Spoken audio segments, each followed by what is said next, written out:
Good morning, little nerds. I'm Dr. Shereene Idriss. Welcome back. It's Pillow Talk Derm at 10 a.m. Today we are covering the Sephora sale and we are going to go in depth by ingredient story. But before I start, if you are new, please subscribe, like the video, let me know what you want to learn about next week.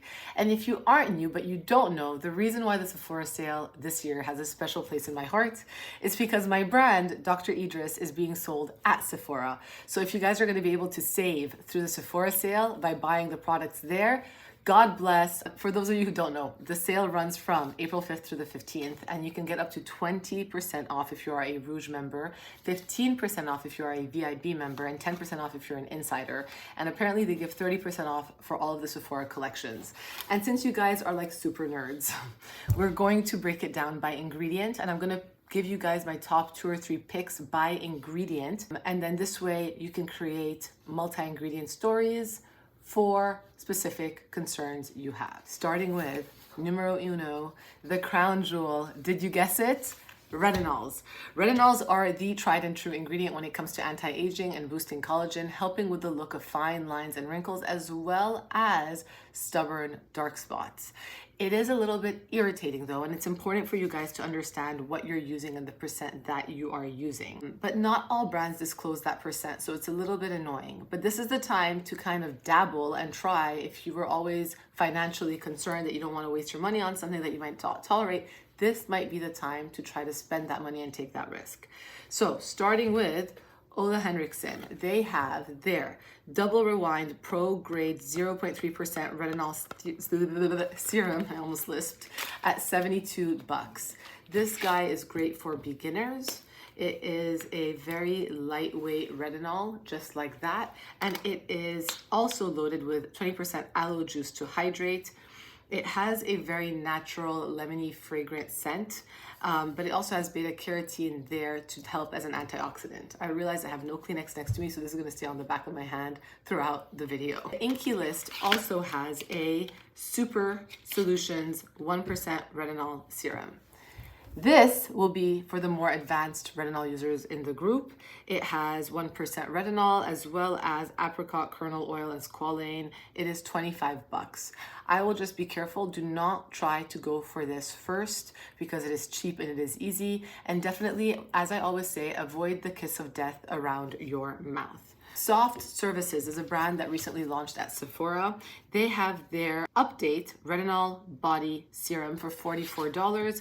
This one is pure retinol at 0.25%. Even though it is technically a body retinol, you could potentially use it on your face as well, and it is going to be lighter actually than the Ole Henriksen, but it is meant to be used on your body.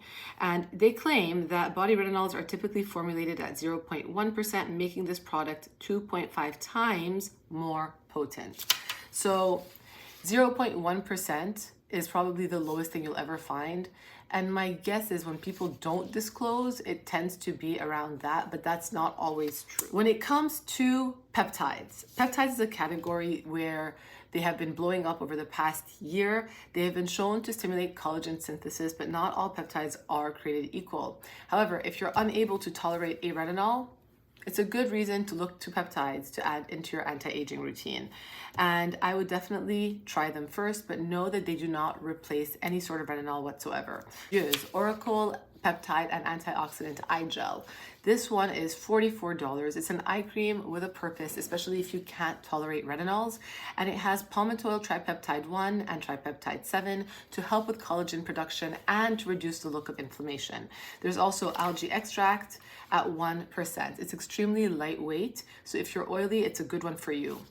In Beauty Project has their Extreme Cream at $48 over here. This is a quote unquote, and if you watched my video last week, you know I have beef with this term, bioretinol.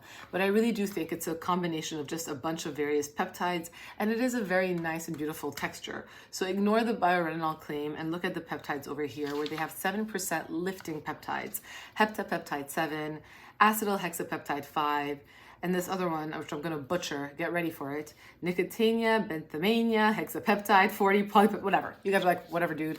You have lifting peptides, okay? So it's a very nice one. I'm going to show you guys the consistency of it. I just wish they didn't lean into the whole bioretinol claim, but that is okay. That's my own personal beef. It's really nice. It is loaded with ceramides, and it feels very, very silky, lightweight, yet hydrating on the skin. So even though it is a body cream, you could use it technically on your face as well. And you know what? You might even be able to tolerate it slightly underneath your eyes, but it's heavier than the Dieu one. And then Nécessaire. Nécessaire has a neck serum for $65, which is a 9% peptide blend of acetyl hexapeptide 8, which is also known as argireline, which is the Botox in a bottle dupe. So this one's gonna help to smoothen fine lines, to give the appearance of finer fine lines and smoother skin. But they also have other collagen boosting peptides there. So it's a great neck serum. You can use it on your face. I think the neck serum part is purely for the marketing, but it's very smart because people don't usually focus on the neck, but you can use it on the face as well. So here are 3 options for you guys, ranging from eyes to neck to body, that can be used around the face, that are peptide loaded, especially if you cannot tolerate a retinol, or if you want to use it in the morning because you're not using your retinols in the morning. At least I hope you're not. Third category is vitamin C. So everybody wants a vitamin C in their routine. Why? Because vitamin C is one of the most potent antioxidants with the longest track record. Vitamin C also helps to boost the effects of your sunscreen. So it's great to use this in the morning. But as you guys know, if you've watched, and I will link it below, I'll link one of my vitamin C videos below, not all vitamin Cs are created equal. There are active forms, which are already active when you apply them, and there are inactive forms of vitamin C. I'm gonna obviously plug my own brand here, but Dr. Idriss Major Fade Active Seal is my favorite because obviously it's my brand, but let's talk about why. It has tetrahexyl decylascorbate, which is not the active form of vitamin C, and it comes in a gel moisturizer. So you can use this baby twice a day, in the morning, and you can use it at night with a retinol and not be afraid of irritating your skin.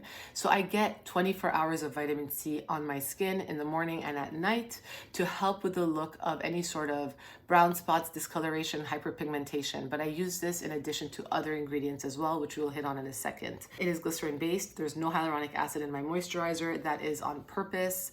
I unfortunately landed on Reddit where I read a thread saying she hates HA because it's not in her line. I intentionally did not put HA in my line because I hate it, okay? No, I don't hate it, but you don't need it because you're gonna get it through other products, okay? This is how you use the Active Seal. Ding! And you know what? I don't have it here, which is ironic, so I'm gonna put a picture here. It's in my bathroom. Paula's Choice C15 Vitamin Booster. You guys ready? This one over here is $55, but it is just a serum and it is ascorbic acid. So this is for the ones who want the active form of vitamin C and just can't let it go, but it's not for everyone because it can be irritating, and you definitely do not need the 25% vitamin C. 15% is all you need.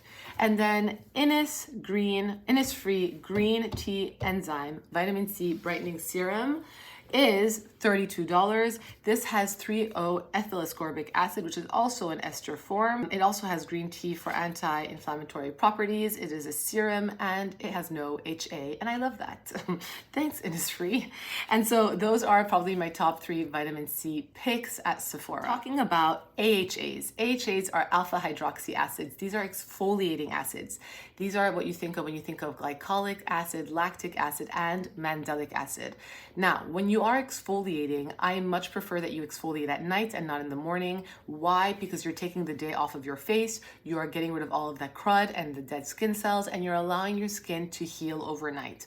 When you do it in the morning, you're basically applying makeup or sunscreen or more stuff on top of your face, and then you're going out and you're going to become more sensitive to all of the environmental stress and the sun. So I want to make sure that you're doing this at night, but you're following it up in the morning with sunscreen. Glycolic acid is the biggest one. Lactic acid is best for brightening. Mandelic acid is the smallest, lightest one. Okay, so starting with Shani Darden's Lactic AHA Exfoliating Serum. This is an $89 serum with 9% lactic acid. It is better for sensitive skin, people who are looking to brighten their skin. It is fragrance-free, but it also has hyaluronic acid in it. Major Fade Flash Mask by Dr. Idriss. You know what? Let me go get my products. Please hold. This was the moisturizer, by the way. right over here, the active seal. It comes in a pump. Major Fade Flash Mask is a combination of glycolic acid and lactic acid. It comes in a beautiful gel-like texture just as such, okay? Pink and pretty. The reason why I made it into a gel mask that you can wash off is because I wanted you guys to have control over where you're applying the acid. So when it's in a thicker gel-like consistency, you have better control of where you're putting it. So it's not going to swish and swish around your face or get into your eyes, or worse, get stuck at the corners of the nose where it can get irritated. It is a strong one at 15% glycolic acid and 3% lactic acid plus tranexamic acid to help start the brightening process. There's no fragrance, there's no HA. It's a beautiful tone and tint. You can really see where you apply it. And I tell sensitive people, put it on for 5 minutes, wash it off, let's see how you do. You will feel a spice as your pH of your skin acclimates. You can leave it on for up to 30 minutes. And if you're really not sensitive, you can put it on overnight. You wake up with the softest, smoothest skin ever. Literally, I put it from here to my tits. In the morning when I shower, it's like, oh my God, when I do the trainings at Sephora now, I make the beauty advisors touch my face, which is funny. I'm like, just feel how soft it is. I don't make them, obviously, if they wanted to, you know. But if you want to touch, it's available for you to touch my face. And they're like, wow, because you have to feel it to believe it. Okay, and you have First Aid Beauty, which has their KP Bump Eraser Body Scrub with 10% AHA. And this is something that I would only recommend that you use on the body, but not the face, all right? Because it does feel a little bit scrubby. It has pumice buffing beads. It's borderline physical. Your body can tolerate this, but never your face. Some people might think, oh my God, it's a great dupe. I want to use this like physical exfoliant for my face. The reality is you do not want to do that, especially if you are prone to breakouts on your face, because your face is more sensitive and you'll get micro tears and you'll make the breakouts more inflamed and you'll get worsening of your scars. So if you have KP, which is non-inflamed growth around your hair follicles, around your arms and your legs, it's that tiny little crust of skin, you can use this to help to buff it. I will tell you though, let it sit on your skin so that the acid can work its magic, and then work on buffing it before you wash it off.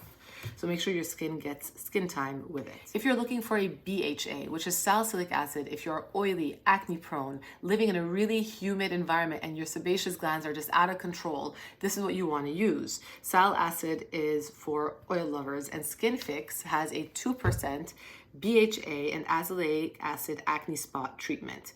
Can you use this on more than spots? You absolutely can. It is though expensive if you're going to use it for your whole face because it's $30, but you can definitely put it like as a nose mask. And honestly, maybe I should do a video about that, how to use this as a nose mask to really get all the oil and the gunk out of your nose. All right. And then we have sulfur. Sulfur is an ingredient that has been around for 1,000 years. It has never been sexy, but you know what? Yours truly made it sexy on TikTok later last year. It has antimicrobial properties, anti-inflammatory properties, and sulfur has one of those abilities to really help regulate sebum production. So if you're somebody who thinks that you have a lot of blackheads on your nose, those are probably not blackheads. They're probably something called sebaceous filaments, and sulfur can really help your pores and your filaments. We sold this one out. It is Kate Somerville Eradicate Daily Cleanser with Sulfur with 3% sulfur. It's a pink texture. You can leave it on your face like a mask and then wash it off. If you cannot find this, you know who has a sulfur mask that you can actually use as a mask and wash off too? Peter Thomas Roth. His is a 10% sulfur mask with kaolin and bentonite clay to help absorb oil, plus zinc oxide to calm your skin. It retails for $52, but it is 10% sulfur versus 3% of Kate Somerville. So I would urge you to try that one out if you cannot try the Kate Somerville. But if you're very sensitive and on the drier side, maybe go for the Kate Somerville and not the Peter Thomas Roth. Then we have squalane. Why do we need squalane? And you've probably heard about this one a lot. Squalane is a natural substance found in the skin, but also in certain plants and animal oils. It's popular because it is lightweight in texture, but it has excellent emollient properties. And who has squalane? Major Fade Hyper Serum. The reason you would use this though is to make sure that you're brightening your face. This is a glow getter. Okay, this natural, there is no highlight on my face. I am not kidding. There's no highlighter on this face. Something I do after I apply makeup, and this is not a makeup. This is usually I apply it before makeup, and then this is a trick that I do after makeup. I take a little bit like this, and then I just hit the high points of my face to make sure they stay glowy and luminescent. That's a nice kind of side thing that I can get out of this. But what is the Hyper Serum by Dr. Idriss Major Fade? It is a brightening powerhouse. It has kojic acid, arbutin, licorice root, a little bit of niacinamide, not more than 5%, diglycosyl gallic acid, squalane, and glycerin, among others, to help brighten your skin in the long run. But I love that it gives this instant glowing effect. It's a glow pen in my book, and I'm obsessed. Kiehl's also has squalane though, if you're looking for a nice basic moisturizer. Ultra Facial Cream by Kiehl's is great for $39. You're not going to get any brightening effect from this, and it doesn't give this glowy effect, but it is a great basic moisturizer that you can baste your face with in very dry environments, especially at night. Niacinamide. Niacinamide is one of those ingredients that was super hot in 2020, 2021. I think you guys are learning though that less is more. You don't need more than 5% of it. If you have niacinamide capped at 5%, it can be redundant in several products. It's not a big deal. It's not additive in that sense, but you definitely do not need a niacinamide at 10%, okay? Why though is niacinamide often included? Because it has great barrier repair function, and it helps to reduce the look of inflammation, and it helps to reduce also fine lines and wrinkles. So what has it at 5%? This mother puffer, okay? This mother puffer is where it's at. It helps to reduce the look of redness. The niacinamide helps there, but it also has arnica and centella asiatica, and it comes in a roller, so it's a 2-in-1. I love it. You basically turn it on, you squeeze a tiny little amount, you turn it off, and you go rolling all over your face. And I do use it around my eyes in the morning to help depuff. It is like Spanx for the eyes. But this is great at reducing redness and overall inflammation and swelling. So this is your niacinamide perfector. In terms of sunscreen, best one is the one that you wear. I don't care if it is mineral, I don't care if it is chemical, the one that you wear is going to be the best sunscreen for you. So keep that in mind. The habit of wearing sunscreen is more important than the actual filter that you're using, in my book, because something is better than nothing. Kiehl's has their Better Screen UV Serum at SPF 50. It's their newest one. It is a UV serum, but I still would apply it last. It retails for $42. It is lightweight, and it is SPF 50. Definitely one worth trying, and great if you have oily skin. Tatcha has their Silk Sunscreen SPF 50. It is a weightless mineral sunscreen. And finally, they changed the packaging. Their previous packaging was a disaster, and it is so much better than their old one. It is night and day. But it does have hyaluronic acid, for those of you who are wondering, and it retails for $64. And then the Inky List has their polyglutamic acid dewy sunscreen at SPF 30, which is great for dry skin. It has no HA, but it does help to keep you hydrated with the polyglutamic acid. There you have it, a roundup of products on social throughout the week. I will be doing shorter videos. I'll probably post them on shorts on YouTube as well, of roundups from different categories talking about these products in terms of your skin's problems. So make sure to look out for those. And quickly, because we're talking about Sephora hair and makeup, if you guys want to know what I use on my face, Laura Mercier, their tinted illuminating SPF 25 is what I use every day, like in the winter when the UV index is no higher than 3 or 4. Shiseido has a beautiful foundation that I was recently turned on to. I do more heavy makeup if I'm going out for an event. I will link them below. Huda Beauty, their pastel palette, but I think she's phasing those out, is my favorite. I'm obsessed with her stuff. Tower 28 has a beautiful lip liner as well, which I will link below. They also have a great Make Waves mascara, but most recently, if you guys have noticed, my eyes look slightly blue in terms of the mascara. I've been combining two mascaras. I've been combining the YSL blue mascara first, so my eyes look electric blue, followed by the Tower 28 on top. Just something fun to play with. In terms of hair, Nutrafol, but Nutrafol Vegan is where it's at because it has no biotin and the pills are much smaller and so much easier to swallow than the old ones. And honestly, I have the worst gag reflex. That's the one you want to try. Color Wow has their Dream Coat Spray, which has been amazing. And I'm letting a lot of you guys have been like, your hair looks so much healthier. I've been using that when I dry my hair. So Color Wow Spray. And then I know it's expensive, but this is the time to save if you can. The Dyson Airwrap. I mean, I have fed into the frenzy and I am obsessed with it. And I get really upset at them when I travel and I can't take it with me. That's the biggest negative. All right, guys. That is a lot in a 22-minute video. There is so much more though. So please make sure to follow on TikTok. Look up the YouTube shorts. I'll be posting some of them on Instagram. I'll be doing roundups all throughout the week next week of top 10, top 3, top 4, like how to approach rosacea. If you have questions though, specifically about problems, let me know below. Have a beautiful Saturday.